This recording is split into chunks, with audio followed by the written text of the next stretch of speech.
So student, अब हम लोग इस क्वेश्चन का सॉल्यूशन डिस्कस करेंगे। ये न्यूमेरिकल आंसर टाइप क्वेश्चन है। क्या बोला इस क्वेश्चन में? A band break shown in figure has a coefficient of friction of 0.3। तो मेरे को कोफिशिएंट ऑफ फ्रिक्शन दिया है, दैट इज म्यू कितना, 0.3। The band can take a maximum force of 1.5 kilo Newton.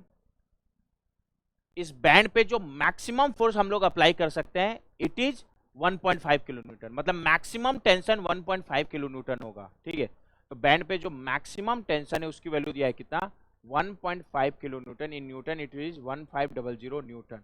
Maximum tension यानी tight side का tension, जिसको मैं T1 से भी रिप्रेजेंट करता हूं। तो यहाँ टाइट साइड का टेंशन यानी T1 दिया हुआ है 1.5 किलो न्यूटन और 1500 newton. The maximum breaking force that can be safely applied is, मतलब मेरे को लिमिटिंग वैल्यू एफ लिखना है। ठीक है, ये हो गया। एक तरह से ये मैक्सिमम परमिसिबल टेंशन है। ठीक है, मतलब बैंड में मैक्सिमम टेंशन इससे ज्यादा नहीं हो सकता। अच्छा, मैक्स बैंड के मैक्सिमम टेंशन को मैं T1 से रिप्रेजेंट करता हूं, तो T1 1500 से ज्यादा नहीं हो सकता। तो जब T1 1500 होगा उस समय जो एफ की वैल्यू आएगी ना, वो maximum permissible value of F हो गया। ठीक है, और वही पूछा है क्वेश्चन में, इसलिए मैं T1 को मैक्सिमम परमिसिबल टेंशन के बराबर ले लिया हूं, क्योंकि एफ की लिमिटिंग वैल्यू निकालना है। ठीक है, ये क्वेश्चन हो गया। अब ये कैसे निकालोगे? कोफिशिएंट ऑफ फ्रिक्शन दिया हुआ है। अच्छा, इस बैंड ब्रेक के ड्रम डायरेक्शन, क्वेश्चन में ड्रम का रोटेशन का डायरेक्शन दिया हुआ है, ड्रम कैसा रोटेट हो रहा है, क्लॉकवाइज डायग्राम में दिया है, ये इंपॉर्टेंट है। अच्छा, इस डायग्राम को देखोगे तो तुम लोग को एंगल ऑफ कांटेक्ट की भी वैल्यू पता चल जाएगी। कैसे? ध्यान देना, बैंड का ये पोर्शन ड्रम से कांटेक्ट बना रहा है क्या, यहां से कांटेक्ट शुरू हुआ और यहां कांटेक्ट खत्म हुआ है। तो ये जो एंगल है ये मेरा एंगल ऑफ कांटेक्ट या एंगल ऑफ रैप होगा क्या, जिसको हम लोग थीटा से डिनोट करते हैं। यस, तो इस क्वेश्चन में एंगल ऑफ रैप या एंगल ऑफ कांटेक्ट की वैल्यू कितनी है? ये एंगल मेरा 180 डिग्री है, तो 180 डिग्री, बट हम लोग को रेडियन में चाहिए होता है कितना, पाई रेडियन। अगर इसका जरूरत है तो उसको यूज कर लेंगे। ठीक है, अब हम लोग पहले एफबीडी बना लेते हैं, और एफबीडी से ब्रेकिंग एफर्ट एफ जो मेरे को निकालना है, और बैंड पे जो टेंशन आएगा, टाइट साइड के टेंशन को मैं T1 और स्लैक साइड के टेंशन को T2 से रिप्रेजेंट करूंगा। उनके बीच पहले हम लोग रिलेशन पता करने का कोशिश करते हैं। उसके लिए हम लोग क्या करेंगे ना, इसका एफबीडी बनाएंगे, और एफबीडी बनाने के लिए हम लोग क्या करते हैं, ये बैंड को दोनों साइड से कट कर देते हैं। तो बैंड को मैं इस साइड से भी कट कर दिया, बैंड को इस साइड से भी कट कर दिया। अच्छा, जहां से बैंड को कट किया हो वहां पर इंटरनल फोर्स आएगा टेंशन के फॉर्म में, क्योंकि बैंड हमेशा टेंशन पे होता है।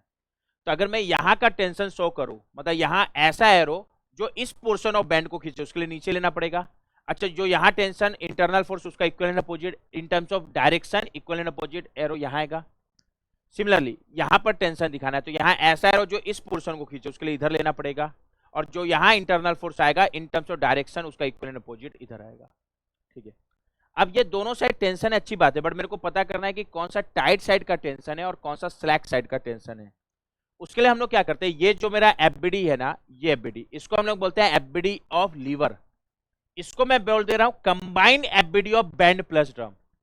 जब हम लोग को टाइट साइड टेंशन और स्लैक साइड टेंशन पता करना है ना, तो हम लोग इस एफबीडी को देखेंगे। क्या तरीका है, मान लो मैं इस साइड का टेंशन पहले पता कर रहा हूं कि ये टाइट साइड है कि स्लैक साइड। टाइट साइड के टेंशन को T1 से और स्लैक साइड के टेंशन को मैं T2 से रिप्रेजेंट करूंगा। तो उसका तरीका क्या है, ये देखो, इस साइड का बैंड ड्रम में किस पॉइंट पे अटैच है, इस पॉइंट पे। इस पॉइंट की ड्रम की वेलोसिटी का डायरेक्शन ड्रॉ करो। अगर ड्रम की वेलोसिटी का डायरेक्शन इस टेंशन के डायरेक्शन में, तो ये स्लैक साइड होगा, और ये स्लैक तो अदर साइड इज टाइट। अगर ड्रम की वेलोसिटी का डायरेक्शन टेंशन के अपोजिट है, तो ये टाइट साइड होगा, और ये टाइट तो अदर साइड इज स्लैक। ठीक है, तो यहाँ पर इस पॉइंट ड्रम कैसा रोटेट हो रहा है, क्लॉकवाइज, तो इस पॉइंट की वेलोसिटी का डायरेक्शन ये आएगा, और टेंशन भी इसी डायरेक्शन में, तो ये मेरा स्लैक साइड है। और स्लैक साइड है, ये मेरा कौन सा साइड हो गया, स्लैक साइड। और अगर ये स्लैक साइड है तो ये कौन सा साइड होगा, टाइट साइड। और स्लैक साइड के टेंशन को हम लोग T2 से रिप्रेजेंट करें, तो ये side of tension T2, this is side of tension T1। जो यहाँ टेंशन वही यहाँ आएगा, तो ये भी T2, जो यहाँ वही यहाँ आएगा, तो ये भी T1। ये हो गया, तो ये मेरा एफबीडी बन गया। और जैसे ही एफबीडी बन गया, तो in the FBD of lever, ये मेरा एफबीडी ऑफ लीवर है, उसमें मैं summation of movement about fulcrum, fulcrum वो पॉइंट होता है जहां लीवर हिंज है। अभी लीवर इस पॉइंट पे हिंज है क्या, हाँ, इस पॉइंट को O बोल दे रहा हूँ। तो in the FBD of lever हम लोग summation of movement about O0 लेंगे। वो लेने, O के अबाउट मूवमेंट 0 लेने का फायदा ये होता है कि O पे हिंज है, और हिंज पे रिएक्शन आएगा, बट हिंज के रिएक्शन का मूवमेंट हिंज के अबाउट ही 0 होगा, तो वहां के रिएक्शन से मेरे को कोई मतलब नहीं रहेगा। तो हम लोग क्या कर रहे हैं, इन एफबीडी ऑफ लीवर क्या करेंगे, summation of moment about fulcrum O0। Suppose ये मोमेंट इक्वेशन लिखते समय मैं क्लॉकवाइज को प्लस कर रहा हूँ और एंटी क्लॉकवाइज को माइनस, क्या आएगा, सबसे पहले एफ का मूवमेंट ओ की ओर, तो एफ इसका ओ से परपेंडिकुलर डिस्टेंस, ये वर्टिकल है तो ओरिजेंटल डिस्टेंस कितना है 1000 mm, तो इसका मूवमेंट ओ के ओर कितना आएगा एफ इंटू 1000।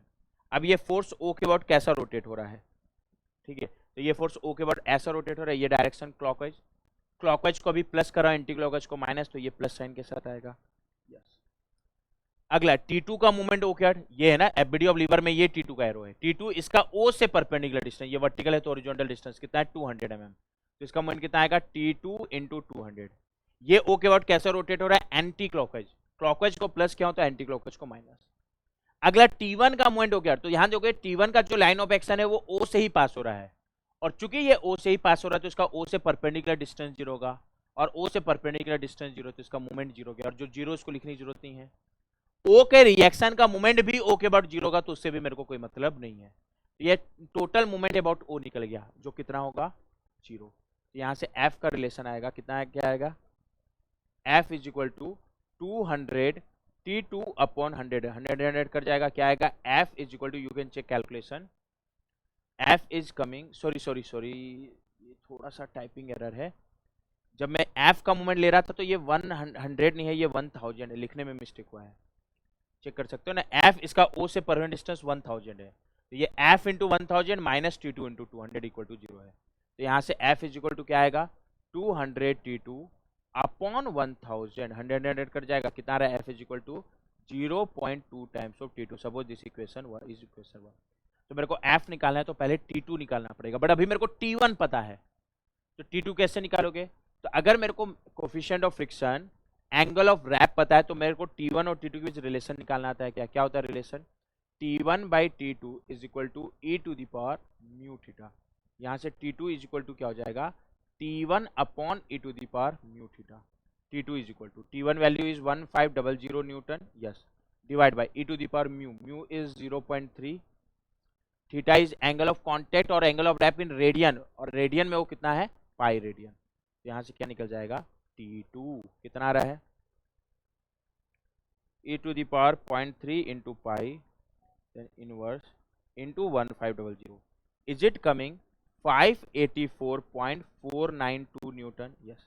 और जैसे T2 आ गया तो फ्रॉम इक्वेशन 1 हम लोग क्या निकाल सकते हैं F क्या है 0.2 times of T2, yes sir, F is equal to 0.2 times of T2 is 584.492, यहाँ से F कितना हो जाएगा 584.492 into 0.2, is it coming 116.9 newton, you can check calculation ना।